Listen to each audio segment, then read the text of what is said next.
We're in, Randy. Okay. Hello, everybody. My name is Randy Holcomb, and I want to welcome you to the California Community of Practice on Secondary Transition General Meeting. When you get a moment, if you could please put your name and affiliation in the chat feature, and we're going to get started here in about another minute or so.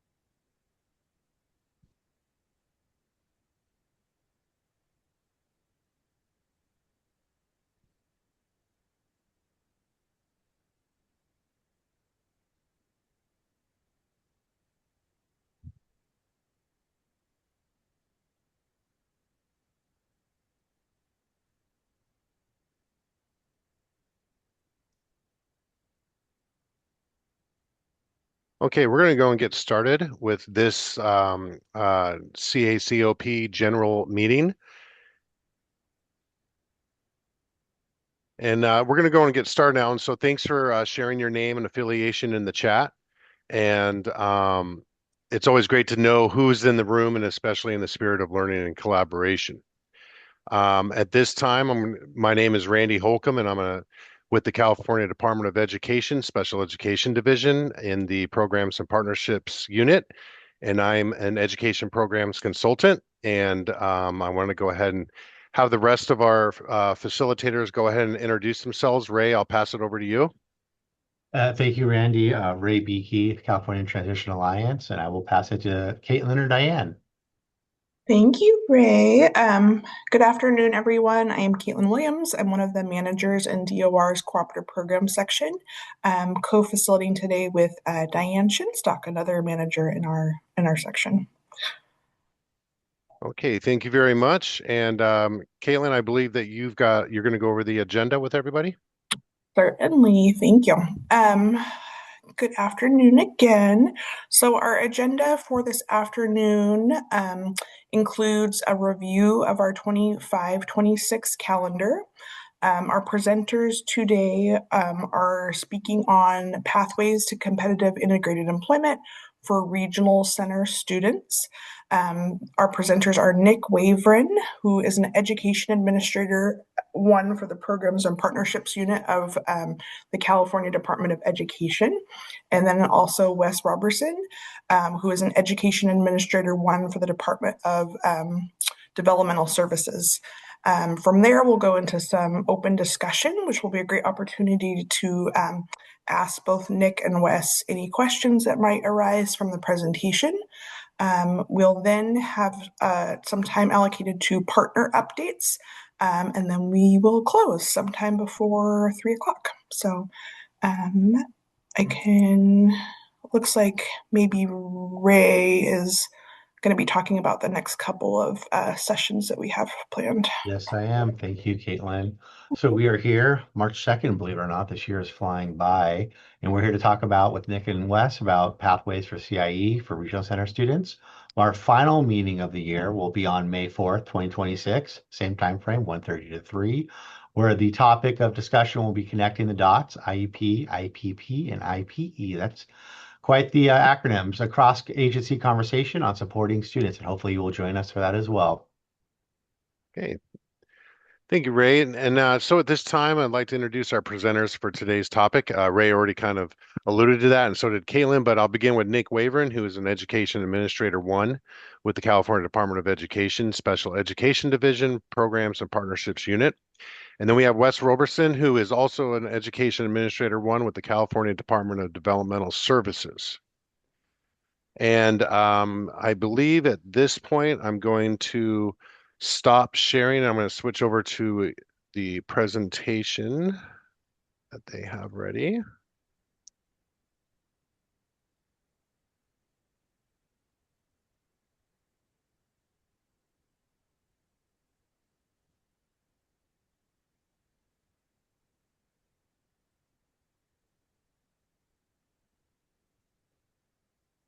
Okay, can everybody see that? Yes, sir. Okay, great. All right, so Nick and Wes, you just let me know when you want slides to advance. Perfect. Thank you so much, Randy. Appreciate you for helping us get through this slide presentation. Good afternoon, everyone. My name is Wes Robertson, and thank you for attending this presentation. We're really excited to be here with you today to talk about competitive integrative employment pathways for in-school regional center youth.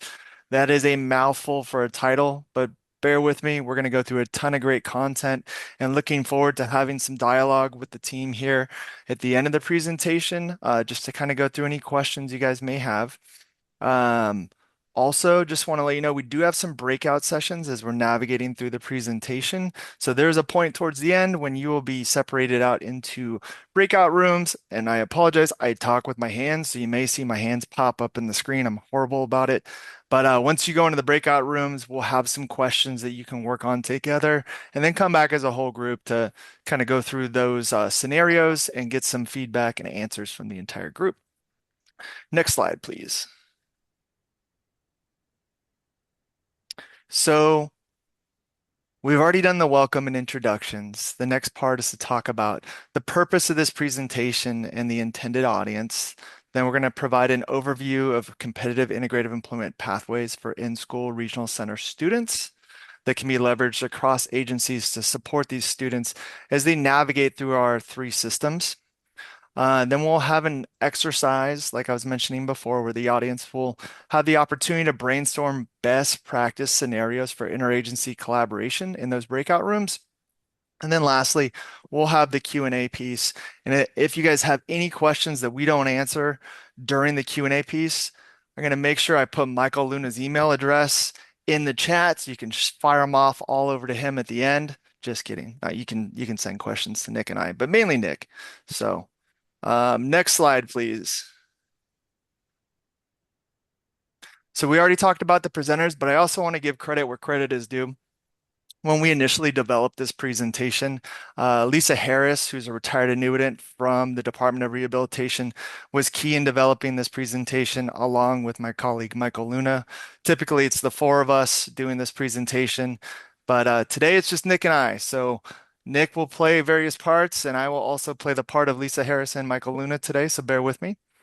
All right, moving on to the next slide, and I'm turning over to Nick. It's Wes, and hello everyone. Good afternoon. It's good to be here at the CACOP. This is a great group, and we are intending to provide a presentation that we think is going to be very beneficial. The goal of this presentation is to demonstrate how professionals from different programs can collaborate to identify, organize, and provide services that help students with developmental disabilities access a real job with fair pay and the same opportunities as their coworkers. A few weeks ago, to prepare for this presentation, we sent out a survey to gather information from the field regarding what are people's understandings of this topic and what do they want to learn. And so, first of all, big thanks to everyone who did participate in that survey. We got some really useful data, and we used that data to inform our presentation. And so we hope that this is very beneficial to you. And as Wes said, there's going to be information, there's going to be activities, and then also at the end, there's going to be an opportunity for you to ask questions or send it. If we're not able to answer the questions or you don't get a chance to ask the question, you could always ask them via email. And so through this presentation, you'll gain an understanding of who the core partners are, meaning the California Department of Education, Department of Developmental Services, and Department of Rehabilitation, as well as their roles. The various work experience opportunities that are provided by those 3 agencies, and ways in which the 3 agencies can collaborate to serve students, helping the student achieve their goals. And so throughout the presentation, we're going to be using a lot of jargon. And so some terms you may be familiar with, others you may not be familiar with. And so we're going to try to define them as we go. But just off the bat, CIE And we also acknowledge that some of you are very familiar with this information, but some of you are not. And so we're trying to kind of reach everybody with this presentation. So CIE stands for Competitive Integrated Employment, and this would be a job placement where a person with a disability works in an inclusive environment alongside their non-disabled coworkers while earning at least minimum wage, and also with the opportunity for advancement, the same opportunities to advance in that job or increase their earnings, just like their coworkers. We're also going to be using the term regional center student or RC student. And so for the purposes of this conversation, an RC student is a young person who is served by the regional center and is currently enrolled in high school, participating in special education, and who is of legal age to work in the state in California. The targeted age ranges here would be from about 15 to up to 22 years old. And these young students may receive services from all three of the agencies, or they may qualify for receiving those services. Another term we're going to be using is work-based learning. And so this is a term that includes all of the activities that educators and employers can offer to help bridge the gap between classroom and career. Work-based learning helps students build their job skills needed for the workplace, including soft skills and transferable skills. And the main components of work-based learning would include helping students to learn in-demand workplace skills, applying those workplace skills on site or via a virtual workplace learning experience, and then providing students with mentorship from classroom advisors and workplace professionals. And so this presentation is the intended audience could be staff from regional centers, Department of Rehabilitation, local educational agencies, and community service providers.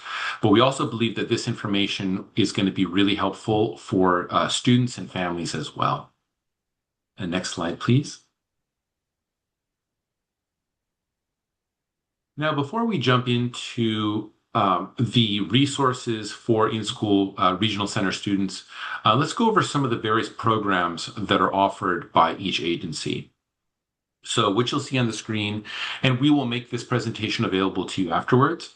But this page shares links to various work-based learning programs that would be available for regional center students, as well as programs that are available to adults that are no longer enrolled in high school.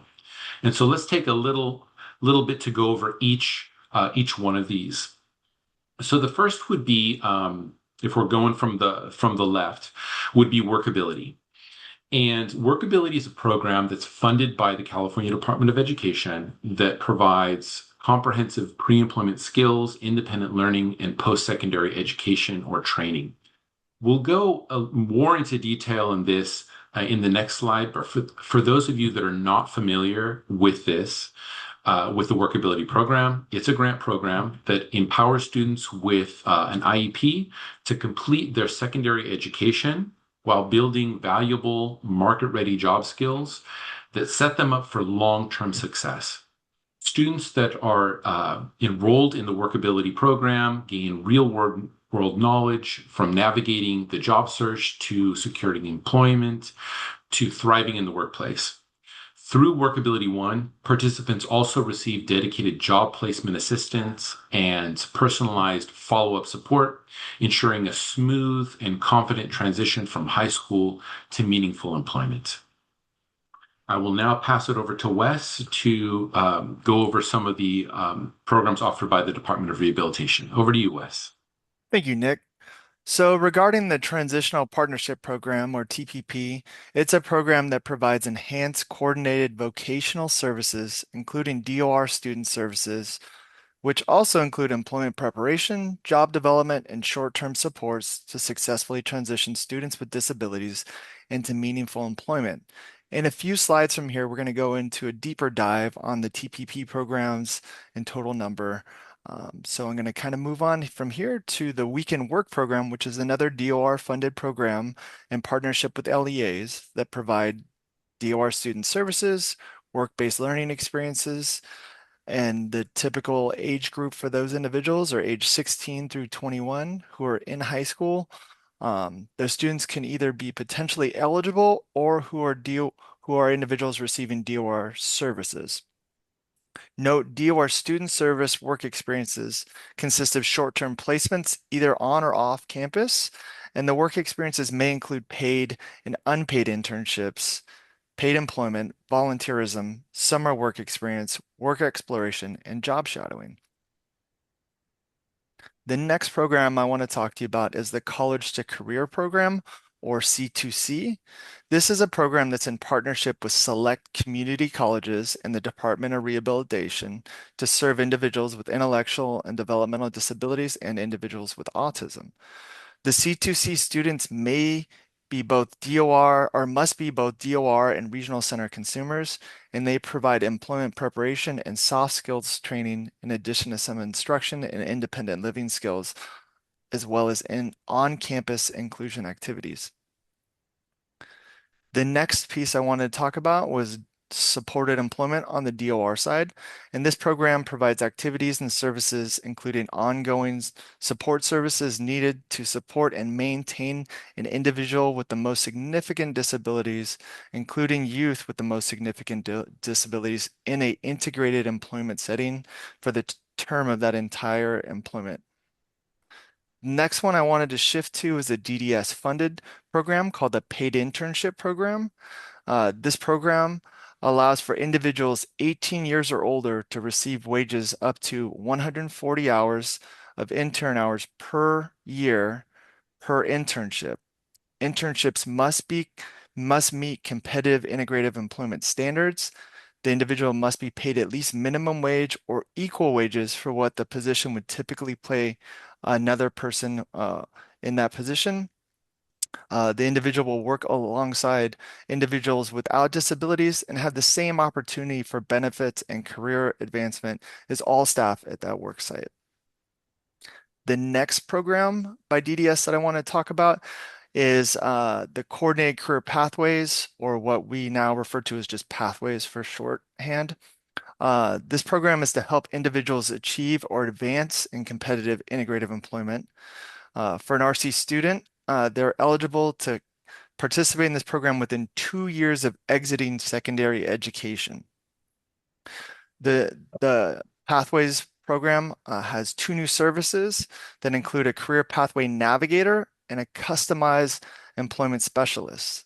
The Career Pathway Navigator works with the Regional Center student to develop a person-centered career plan that focuses on the student's career goals or interests, strengths, challenges, and barrier removal, as well as other services that may be available through the Regional Center or generic services in the community, as well as exploring customized employment. The Career Pathway Navigator will link in this slide, we'll link to more information about the activities and services that an individual may access through this service. The other thing I wanted to note is Pathways services are limited to 18 months, but may be extended to a maximum of 24 months. Next slide, please. And turn it back over to you, Nick. Thanks, Wes. Okay, so now for a little bit more about the Workability One program. Some of you may be very familiar with the program, some not. That's one of the reasons why we sent out that survey data. We're trying to hit that sweet spot from those that are experts and then those that are just still learning. And it was good to know that there was a mix. So for the Workability One program, as noted previously, Workability is a grant, and it's offered and funded and administered through the California Department of Education, in equipping high school students, largely high school students, but there are some grantees that serve into middle school, in special education, equipping them with the skills and confidence they need to thrive after graduation, whether that is pursuing employment, independent living, or continued education. students participating in the workability program participate in building real-world marketable job skills and develop essential job seeking and job keeping skills, all while still in high school. Today, there are over 230 local educational agencies throughout the state that hold a workability grant, making it truly a statewide initiative, and also an initiative that we are actively seeking to expand.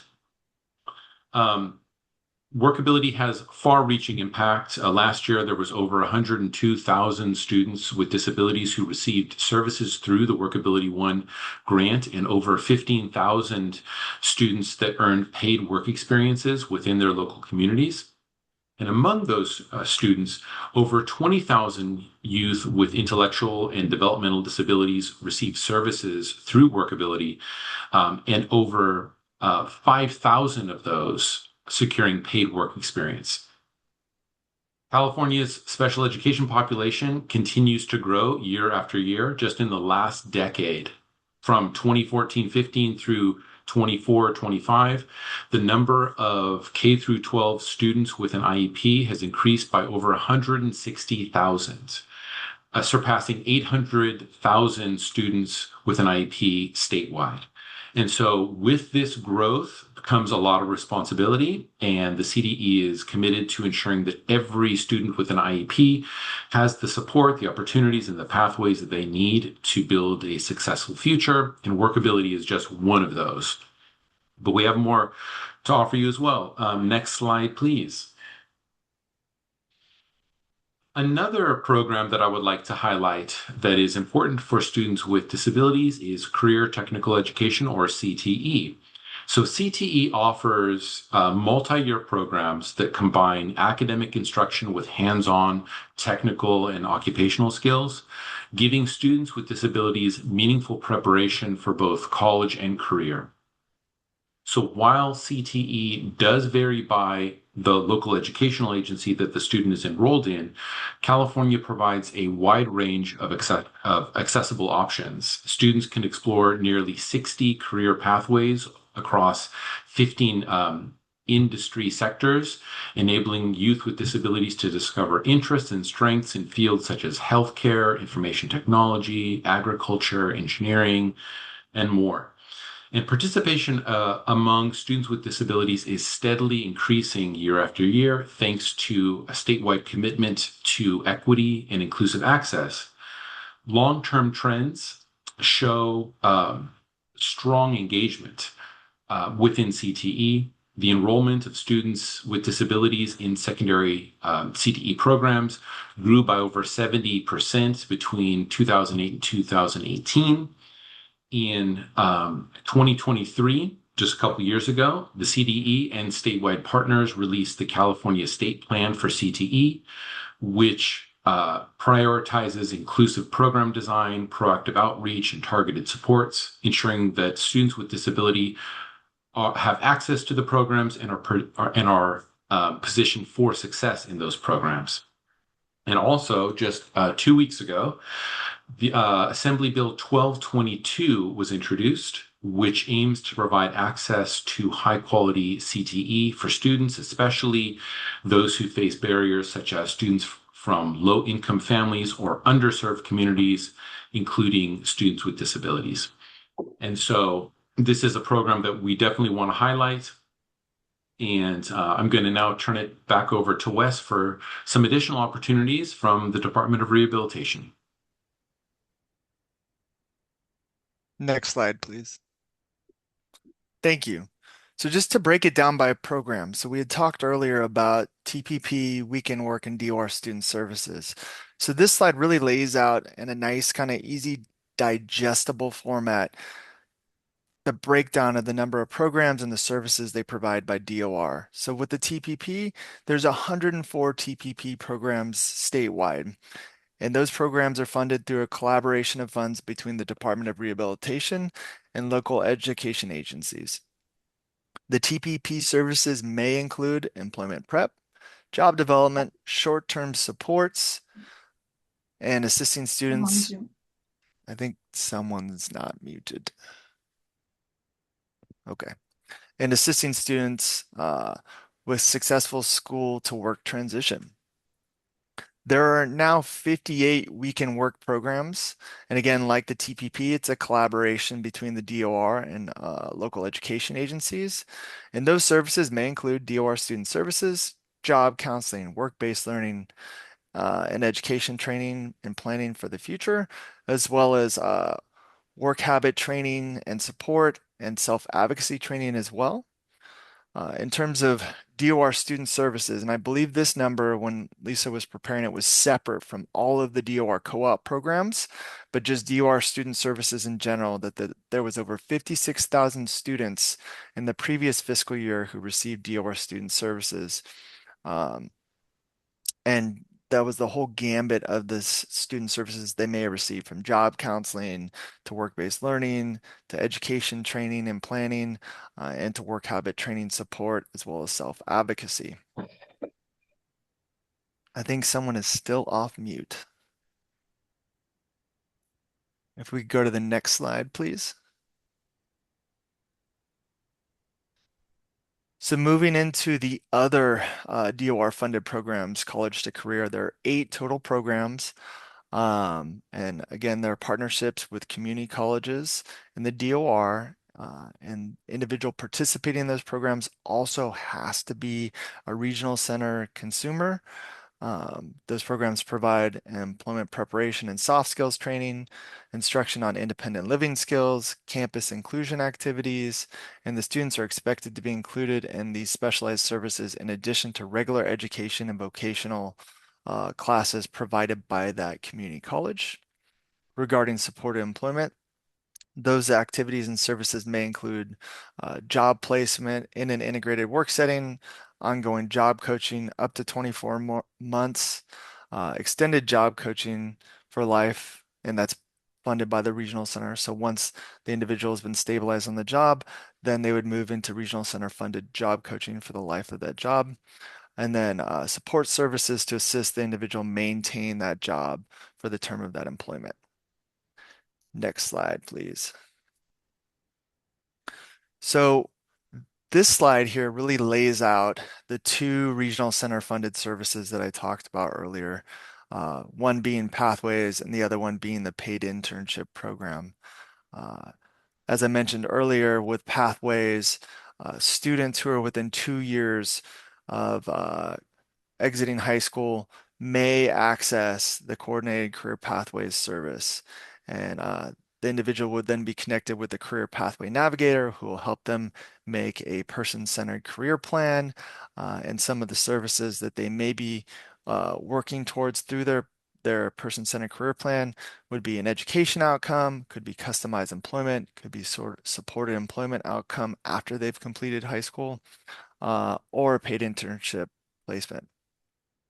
So for a paid internship placement, so the PIP or the PIP program, if you will, an in-school student must be at least 18 years of age to participate in a PIP, and the PIP funds and wages and the employer costs for that individual placed in that internship need to be in a competitive integrative employment setting.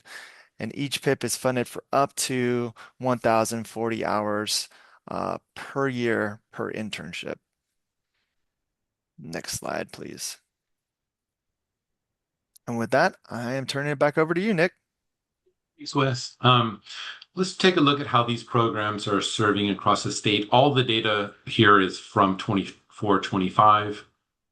So we will provide the most up-to-date data we have when we have it, but all this is from 24-25. And so in that year, Workability, there was 234 grantees and served over 100,000 students. Likewise with the TPPs, there was a little bit over 100 programs, and they served over 23,000 students through that program.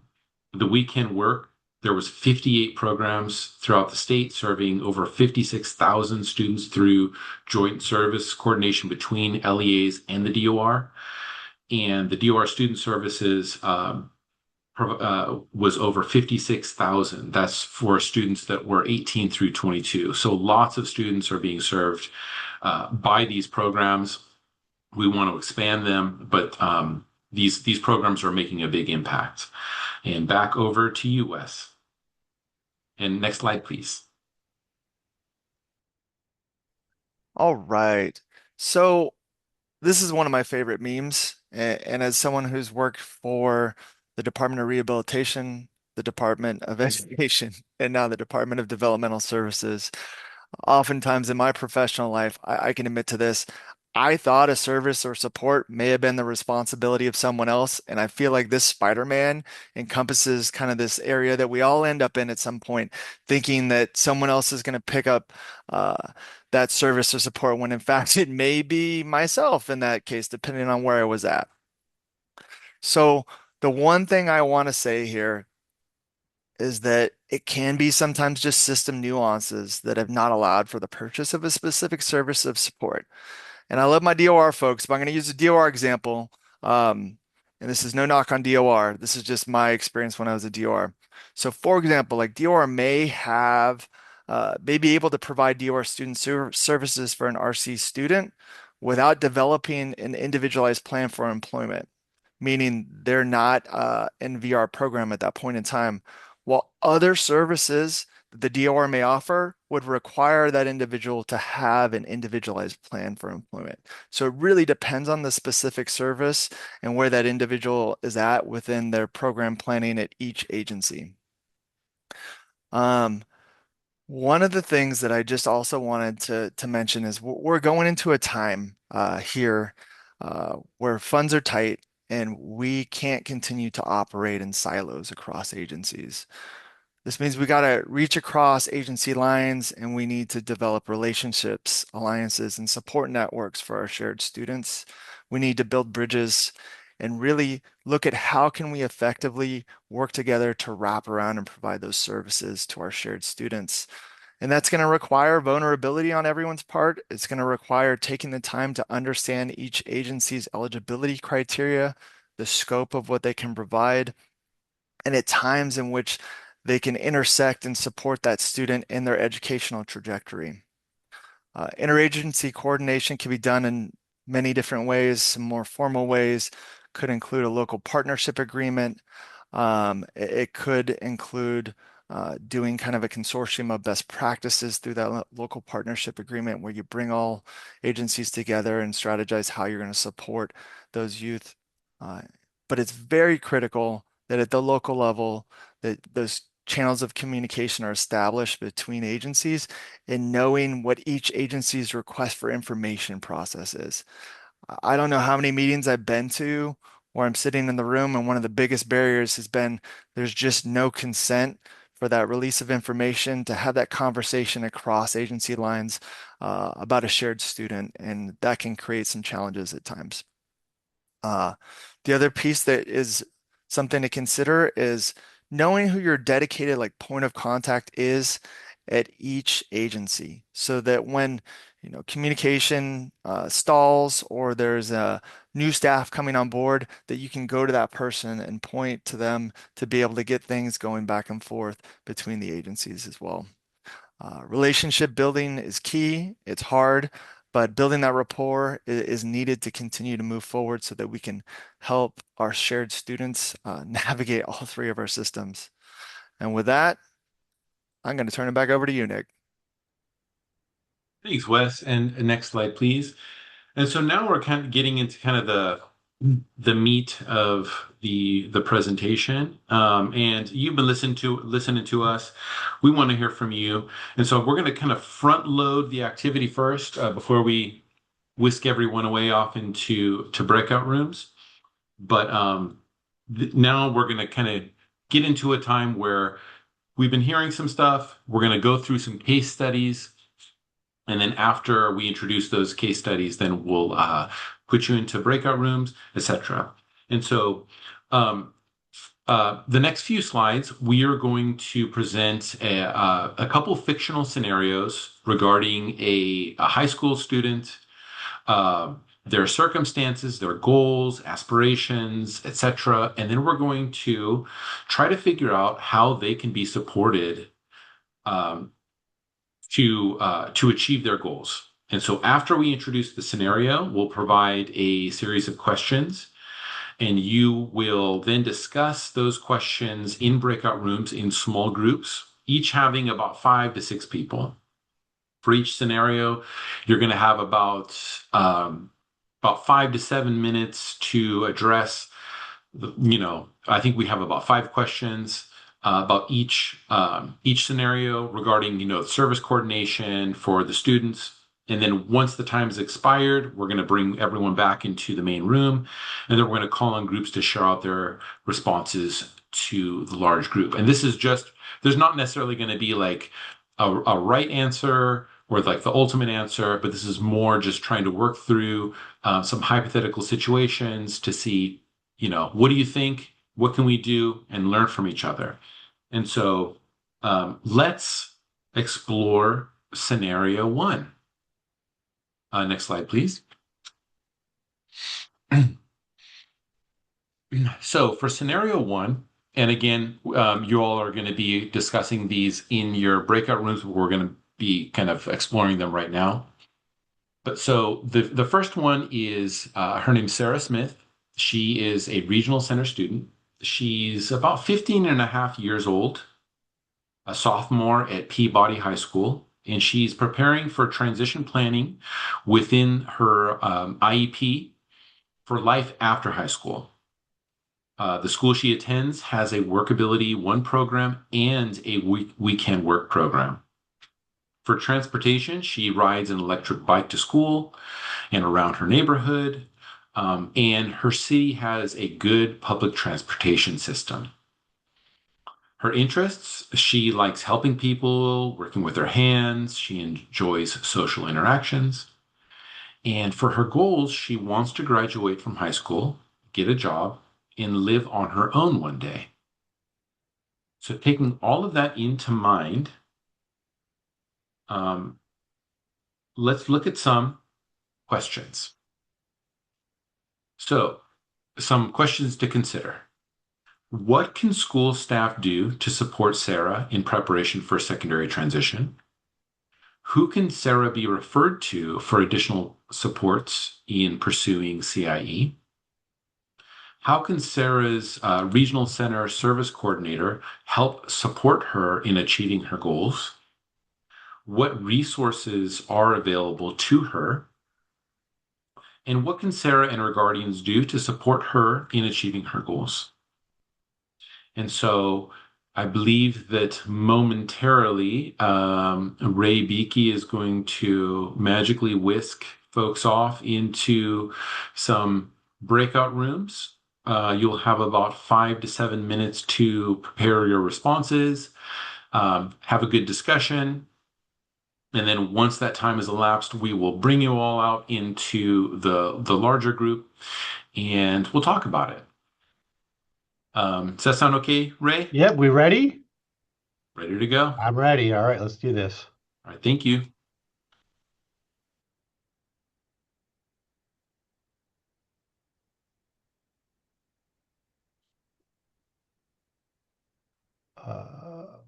Open.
All right.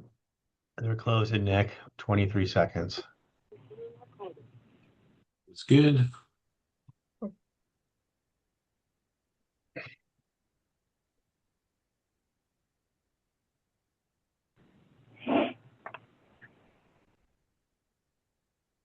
Looks like people are beaming back into the main room. Um, okay, so let's just do a quick recap. I realized I didn't put the questions in the chat until afterwards. I had to send them to Ray, and thank you, Ray, for sending them out to everybody. So we were looking at Sarah Smith, and next slide, please.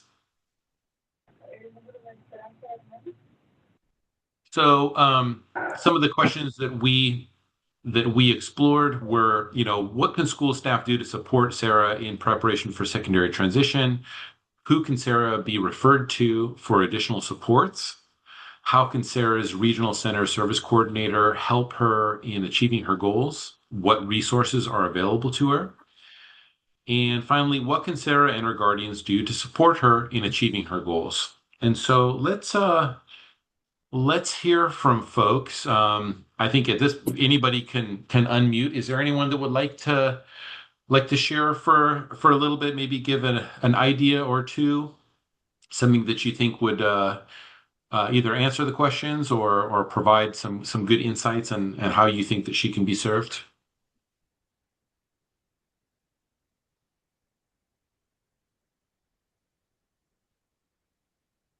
Everyone's super shy all of a sudden. I'll speak. Hey, Oh, Nick, yeah. it's Hey. Bridget. Hey, Bridget. So in our group, we had talked about doing, additional like transition assessments, career interest inventories to identify what the student wants to do in the future, maybe a transition planning profile to understand a little bit more of her strengths and preferences. Very good. Very good. There are lots of ways that um, she could be supported in this. For instance, thank you, Bridget. For instance, one of the things that said was that she wants to, or rather, her school has a Workability One program and Weekend Work. So one of the things that we could ensure is that she's enrolled in those programs. Something else that she wants to graduate from high school, and so making sure that she knows of the various diploma pathways that are available to her, and what she qualifies for. Anyone else like to share in this one, and then we'll provide some ideas that we thought afterwards. But anyone else like to share an idea or two? I think for our group, we struggled a little bit because we really didn't know about what her strengths were. I mean, they were pretty vague, broad, right? Like likes to help people. I think that's true, but again, it didn't really tell us a lot about what are her strengths and what areas we should be really developing. To me, helping people is an interest. I would have liked to have known more about her strengths. Very good. Yeah. And obviously this is not a real person, so you could have just used your imagination and had a follow-up assessment and found out her strengths and utilized those. And so, We did. yeah, no, that's good. That's good to hear. Okay. So for the interest of time, let's go to the next slide. One more slide, please. Okay. So here are just some examples. So in school, you could, these are just obviously some examples, but hold transitional IEP meeting and ensure that the DOR and regional center are there to participate in the development of her secondary transition goals. Can enroll her in the Workability One program. Share that referral information on the DOR student services and the Weekend Work program. In terms of for the regional center, you can introduce the resource Your Youth's Plan. That's a link that we will share as well. Hold an IPP meeting and introduce the coordinated career pathway and paid internship program as potential services to prepare Sarah for CIE. And in terms of integrating with the DOR, the vocational rehabilitation counselor can meet with Sarah to identify DOR student services, provide counseling and guidance, and explore applying for their vocational rehabilitation services and develop an IPE towards CIE. There are so many acronyms in this thing. I hope everyone knows what they are. But okay, so that was just some ideas for the first one. We're going to do another one, and I'll pass it over to Wes to take on next slide, Damon Padilla. Over to you, Wes. Thank you, Nick. All right, so our next kiddo here is Damon Padilla. He's 16 years, 7 months. Damon is a junior at Eagle River High School, and he's on track to graduate. He has a current ITP, and the school itself does not have a Workability One or any DOR co-op funded programs. In terms of Damon's transportation, his parents take him to and from school. The city does have public transportation system, but Damon hasn't used the public transportation system. Damon's interests are computers and technology. He is a big gamer. He is all about taking apart hard drives and adding more RAM so that he can play games when he is not at school. His favorite subject is math, and he wants to graduate high school and attend a local community college. And he's considering looking at getting a programming certificate and work part-time and live with his parents until he completes college. Next slide, please. So very much like our previous slide, we have the same questions. What can the school staff do to support Damon in preparation for secondary transition? What can Damon be, or who can Damon be referred to for additional supports in pursuing competitive integrative employment? And how can Damon's Regional Center Service Coordinator help support him in achieving his goals? What resources are available? And what can Damon and his guardians do to support him in achieving his goals? With that, we will be breaking out into another breakout session. So I will hand it off to Ray to send us away. Thank you. And thank you, Nick, for putting the questions in there. And they're going to be different rooms. So I recreated with different rooms, and we will be opening them now.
Hmm.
All right, welcome back, everyone. If we could go to the next slide, and I'm going to ask people to volunteer to report out what their group shared with one another.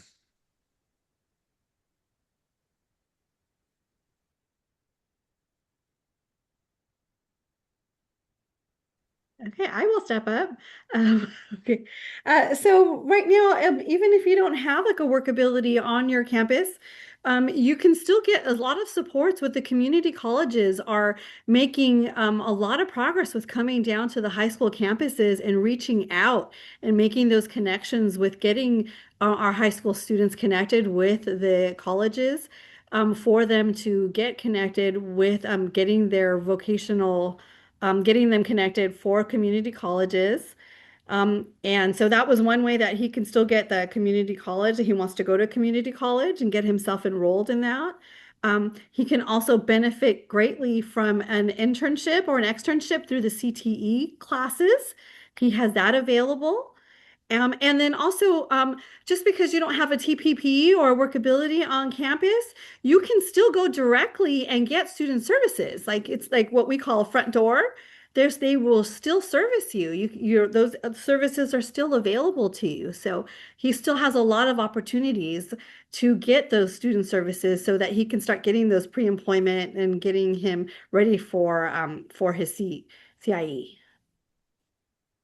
Thank you so much, Irene. You showed a ton of great information there. Does anyone else want to add on to what Irene has shared? I'll add on because we had a lot of really good discussions. I'm just making sure you're accessing what is available on your campus and meeting with a counselor if there's any type of dual enrollment to be able to take advantage of that. Making sure just like they're in a CTE pathway. There's so many different things that are available without having workability or we can work. So just making sure everyone's aware of that and there is a plan. It sounds like he's probably in general education for a good chunk of his day. So, what is the plan to get him the support and the skills that he needs within those 4 years to be able to go into City College and be prepared?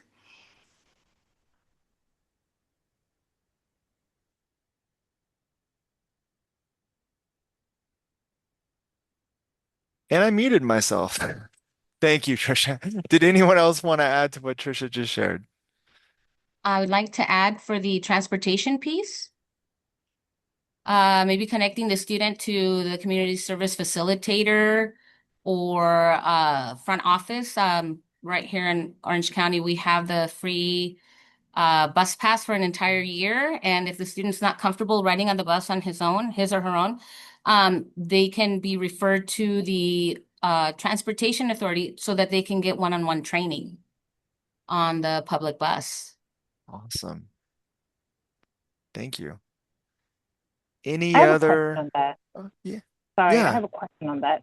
Who would help the student navigate that transportation? The school counselor? Like they're- Well, I'm sorry. Was that for me or for Wes? For you. So our local transportation authority They have a third party that comes in and will do presentations for our students. And from there, they get like referrals. So there's students that, will get referred to them so they can get one-on-one training on the public bus. Okay. I'm sorry. I'm just trying to, because I have like students who, and one of the things was that I wasn't sure if the student is an RSP, SCC, has a one-on-one, none of that supposed was there. So if he's never done transportation before, would his parents feel comfortable with him going on a bus by himself, right? So if he needs a one-on-one, and needs some of that training, he would go to, or at the IEP meeting, the family would ask Hey, the course. hey, Claire, Super Inside Baseball, I'll stop Wes and Nick. I'm going to put something in the chat for you, but I am on the ATAC board for Orange County. Okay. Dale McIntosh is who holds that grant right now, that does mobility management. I'm more than welcome to talk offline with you about that because okay, thank you. the RFP's coming again. So it's in the chat, but Claire, you know how to get a hold of me. You're in my region down here in Workability, so I'll help you. Thank you. Awesome. Thank you, Thank you. Ray. Sorry for the Orange County Inside Baseball guys, but Ray, is Dale McIntosh the only one doing it? Because I know that OCTA also does training. I used to be a mobility trainer. That's why it was. They're the one who does the RFP that does the mobility management for this that was released with the last RFP to do mobility management through their access program. I'm happy to talk to both of you. Again, Super Orange County Inside Baseball for the state call. But I will connect with both of you. Thank you. Awesome. DOR, just to interject really quickly, DOR can also provide travel training through the workplace readiness training as well. So that's available through our TPP programs or through the front door through workplace readiness. Perfect. Back to you, Wes. Thank you. And for the interest of time, we're going to move on to the next slide. So support system to consider. So on the education side, share referral information on DOR student services, hold IEP meeting and invite DOR and Regional Center Service Coordinator to participate in reviewing available secondary and post-secondary activities that could lead to CIE, as well as provide public transportation training, assisting Damon to use the existing transportation resources and support greater independence for Damon. On the regional center side, hold an IEPP meeting and introduce the pathways service that we talked about earlier, as well as the PIP as an option for once Damon is ready to pursue that towards competitive integrative employment. And then on the DOR side, the VR counselor can meet with Damon to identify which DOR student services that Damon may be interested in, provide counseling and guidance, and explore applying for VR services. And what Caitlin said earlier about travel training. So with that, we're going to move to questions and answers. Next slide, please. Thank you. And I will defer to Ray and Randy and the CACOP team to see how much time do we have? Because I know that there's about 20 minutes left. I believe that you still have some presentations in line, and so. How much time do we have for questions and answers? You guys can take 10 minutes, 10 to 15 minutes if you wish. Okay, sounds good. Then we will open it up. If you have any questions, this was a good discussion in the rooms, the breakout rooms that I was in. It was great, just great to be with others and hear from those professionals in the field in terms of what they're doing in the field, as well as the real life connections that they are making. But any questions that you might have for us right now, and one of the benefits of being in this space is that it's not just myself or Wes that could answer, but there's lots of folks, lots of experts in this room that can provide real world practical answers. So feel free to unmute yourself, ask away, and we'll take it from there.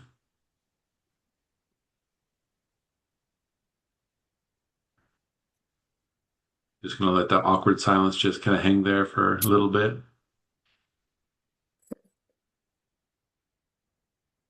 I know Ray is just trying not to go off mute to kill the dead air.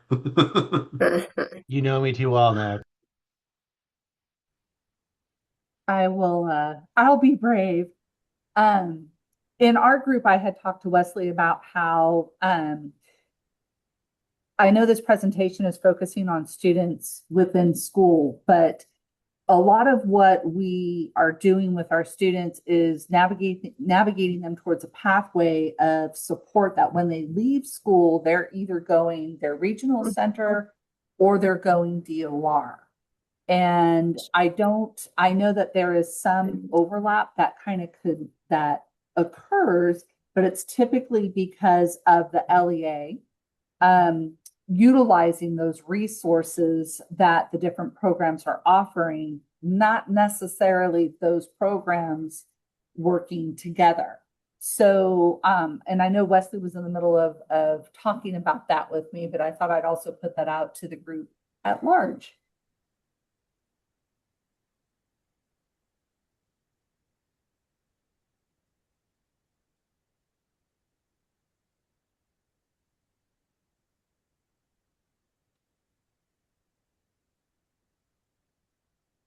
This is Bridget from Temecula School District. I think that's a great point, and a lot of us, I say all the time with parents because I do transition services that we want to make sure that they're equipped for that next step, that next stage, or even looking at the 4-year trajectory. So we do a lot of parent trainings or parent nights. We even have one coming up that's a Regional Center and Department of Rehabilitation roundtable. We have a community advisory committee where we ask for parent involvement. So we do have their voice at the table and be able to know what needs they have, because it's scary, oftentimes more for the parent than it is for the student. They're excited about those next steps. They're hearing their friends talk about it.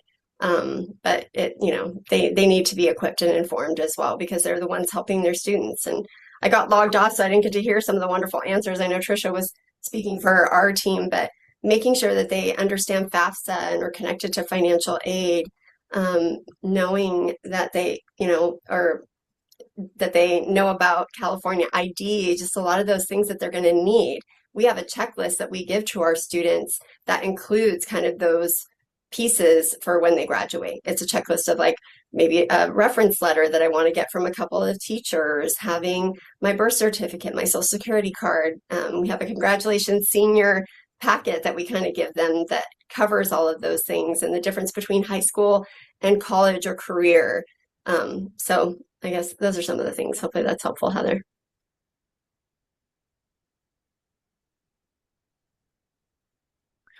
And one of the things that I don't even know where I was at, Heather, when we got sent back to the main room. One of the things that we were talking about in our small group was that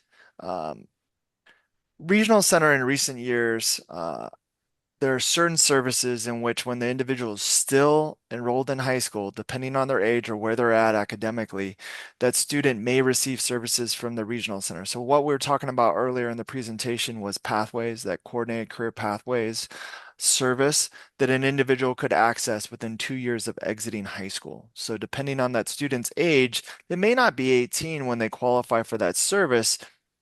It just depends on where they're at with their academic trajectory.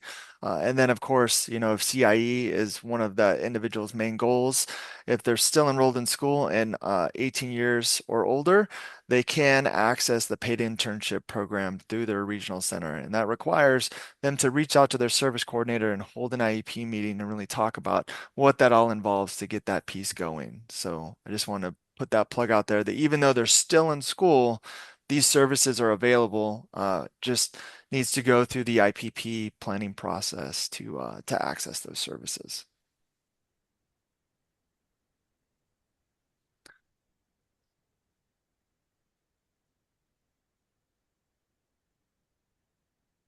I also dropped in the CCIP homepage. Again, I know it's been acronym soup today, but the California Collaborative for Impactful Pathways, we've dropped that in the chat for you to check out because I know we talked a little bit about that earlier, so feel free to check that out. And then there's another one I'm going to get in the chat here in just a minute. Both LA County and Sacramento County Office of Ed received a grant through the Department of Education for inclusive college programs. And that's, I believe, Nick, correct me if I'm wrong on the acronym, is CCIC. And I'll get a link to that in the chat here in just a moment.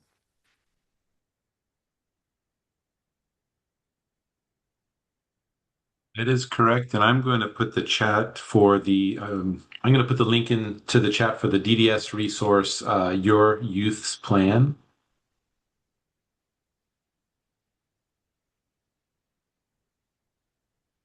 See if that. Sorry, this is not a very beautiful link, but it's a link nonetheless.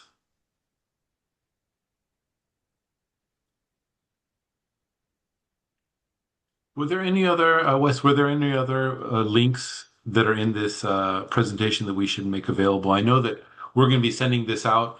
We will make it available, send it out via the CACOP listserv, but sometimes it's nice to provide those links right now. I mean, I think it's slide 4 or 5 that links to every single program. Oh, yeah. I would recommend just when people get the PowerPoint, Sure. those links are all live in it, whether it's a PDF or PowerPoint version. So Sounds good. And Joyce, good question. I see it in the chat. I'm not sure what you're referring to, but perhaps others do. Does anyone know when the When I Turn 18 guide is being produced? Oh, Heather DeFeeti. Super fast. Yeah, I think that's it, Heather. Is that put on it's like a group of attorneys, I think? Yeah. Yep. Oh, awesome. I haven't seen it in a while, so that's great. It's back up there. It's a great resource. I know we use that because it covers everything, right? Not just disability related, but all of our folks with disabilities still need that same information. So. Thank you for sharing that.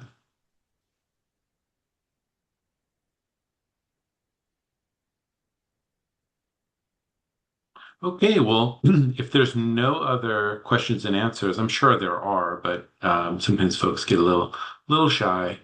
But you can always reach out to us via email, and we can answer your questions. Sometimes a question will pop up, or you can't formulate it during the meeting. But if we go to the next slide, you can see our email addresses, and feel free to send questions our way. And we'll do our best to answer your questions, do research, get back to you, etc. But there's Wes's and my emails. I super appreciate. Thank you, man. There's so many different links in the chat. This is one of the benefits of this group, is really just folks helping each other, providing resources to one another, learning from one another, etc. And so. With that, I don't have anything else, Wes, but just directing folks back to our email addresses and just asking away and thanking you for everything you're doing in the field. You're doing the hard work. You're doing the good work of helping to improve students' lives, helping them to achieve their goals. And so, Wes, I'll give it to you if you have anything you'd like to share. I just thank you everyone for this opportunity. I'm very blessed to get to work with Nick and Lisa and Michael, and I just appreciate you guys listening to us today, and hopefully you found some of the information we provided useful that you can take back and implement at the local level. So thank you very much.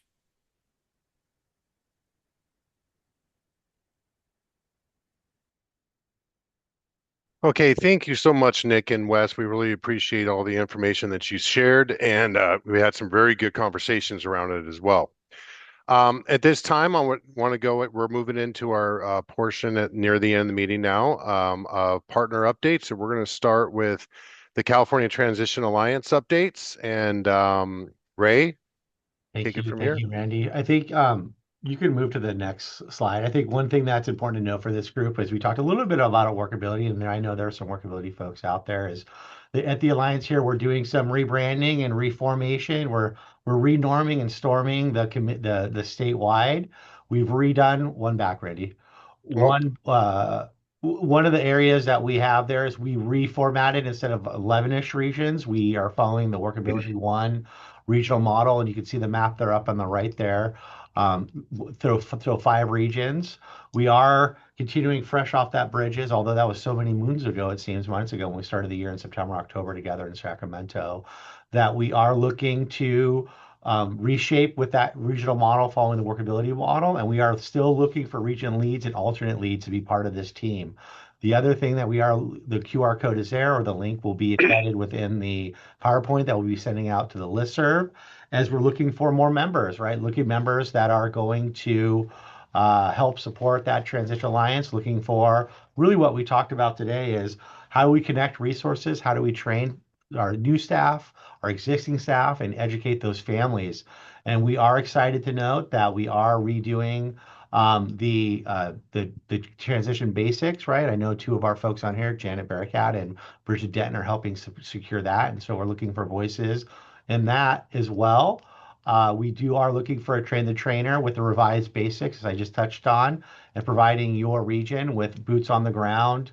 Sort of how does this look like to foster some of that training that Nick and Wes spoke about in that K-12 environment, whether you have a Workability 1, a TPP, a weekend work.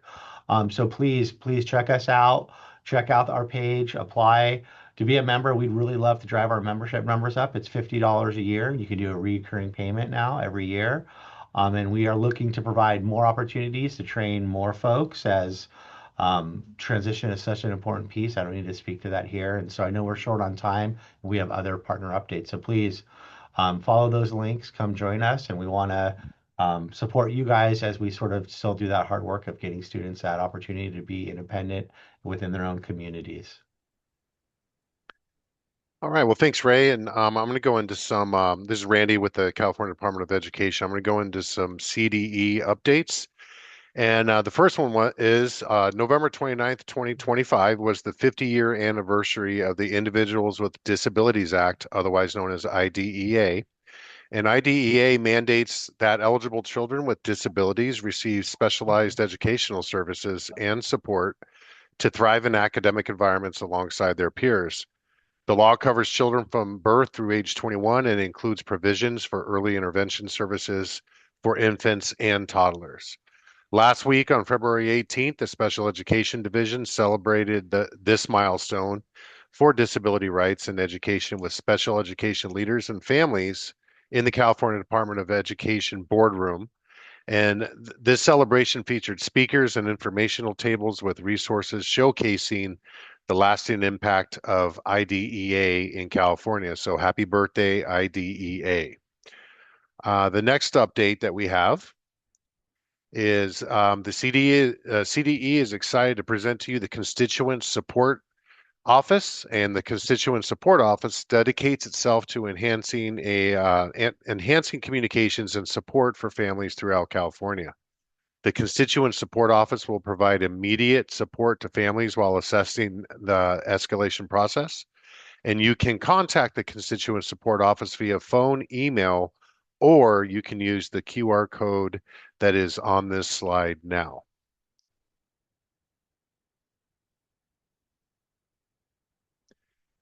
And then also another update is that the CDE, in partnership with the Seeds of Partnership Project, wants to encourage you to attend the Strengthening Partnerships for Students with Disabilities webinar series. This is a fantastic webinar with topics that include strategies for effective communication, ways to strengthen the family-school relationship, best practices, and a host of other topics. And you can scan that QR code that is on the slide right now to receive more information.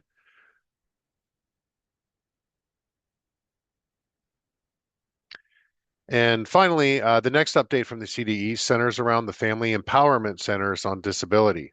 The Family Empowerment Centers on Disability, or FECs as they're known as, provide services to families with children and young adults ages 3 to 22. The FECs provide information, resources, and referrals to better equip families with children and young adults with disabilities to navigate the vast landscape of resources and services that are provided for them. The services provided are based on regional and community needs. And once again, for more information on FECs, please scan the QR code that is on the slide right now.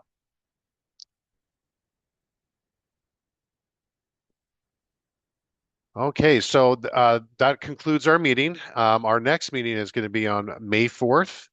And if you have recommendations for potential topics and presenters, there's my email, Randy Holcomb, and then also Caitlin Williams, her contact info, as well as the CACOP inbox.